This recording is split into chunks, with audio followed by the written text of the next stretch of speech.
جس عورت میں یہ نشانیاں ہوں وہ کبھی بے وفا نہیں ہو سکتی۔ ان نشانیوں کا تذکرہ حضرت علی رضی اللہ عنہ کی اس حکایت میں ملاحظہ فرمائیے۔ کہتے ہیں کہ حضرت علی رضی اللہ عنہ کے پاس ایک شخص آیا اور آپ رضی اللہ عنہ سے سوال کیا کہ نیک عورت کی پہچان کیا ہے؟ تو حضرت علی رضی اللہ عنہ نے فرمایا، یاد رکھو میں نے اللہ کے رسول صلی اللہ علیہ وسلم سے سنا ہے کہ ایسی عورت جس کا شوہر اس پر غصہ کرے اور اس پر ناراض ہو تو یہ عورت اس کا ہاتھ پکڑ کر کہے میں تو ساری زندگی تمہارا ساتھ نبھاؤں گی، اور یوں اپنے شوہر کو راضی کرے اور اپنے گھر کی برائیوں کو کسی اور کے سامنے بیان نہ کرے اور اپنی اولاد کی ایسی پرورش کرے کہ زمانہ اس پر رشک کرے۔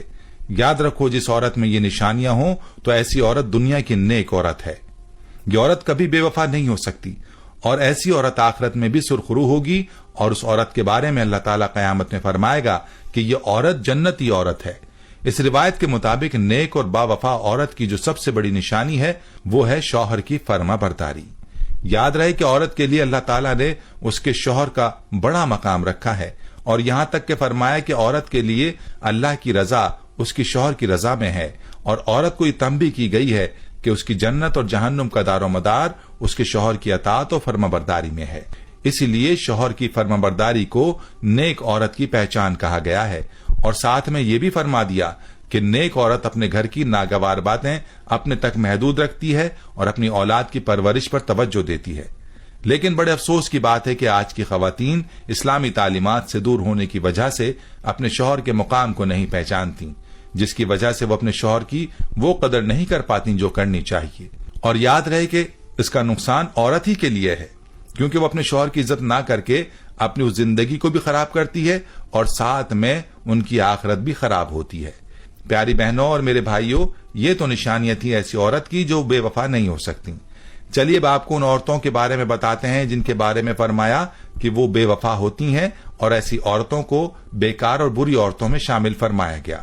پہلی عورت کے بارے میں فرمایا گیا کہ بے پردہ عورت کبھی بھی وفادار نہیں ہو سکتی۔ جو عورت پردہ نہیں کرتی وہ بے وفا ہوتی ہے۔ نمبر 2، بالوں کو کھلا چھوڑنے والی عورت۔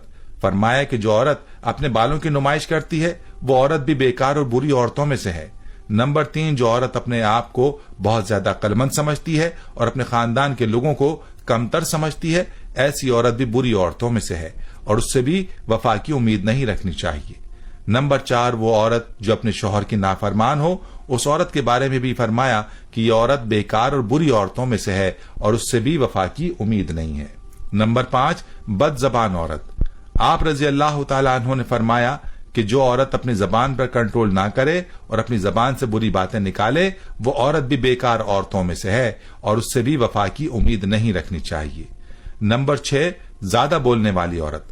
آپ رضی اللہ عنہ نے فرمایا کہ جو عورت دوسروں کو بولنے کا موقع نہیں دیتی، اپنی ہی سناتی ہے، کسی کی نہیں سنتی، یہ عورت بھی بری عورتوں میں سے ہے۔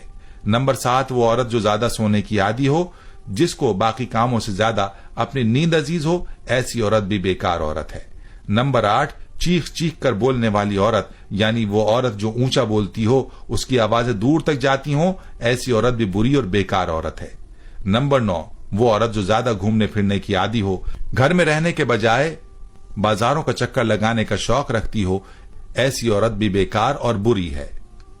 نمبر 10، وہ عورت جو باریک لباس پہنتی ہو، اپنے جسم کی نمائش کرتی ہو، ایسی عورت بھی بیکار اور بری عورتوں میں شامل ہے۔ ایسی عورتوں سے بھی وفا کی امید نہیں رکھنی چاہیے۔ نمبر 11، ایسی عورت جو اپنے خاندان کی پیٹھ پیچھے برائی کرتی ہو تو یہ بھی بری اور بیکار عورت ہے۔ پیٹھ پیچھے برائی کرنے والی عورت سے بھی وفا کی امید نہیں رکھنی چاہیے۔ عورت کے ہمدرد مرد صرف 4 ہیں، باپ، بھائی، خاوند اور بیٹا۔ باقی کسی سے ہمدردی کی امید عورت کے لیے خطرناک ہے۔ ایمان والی عورت کا اصل زیور سونا چاندی نہیں بلکہ حیا اور پردہ ہے۔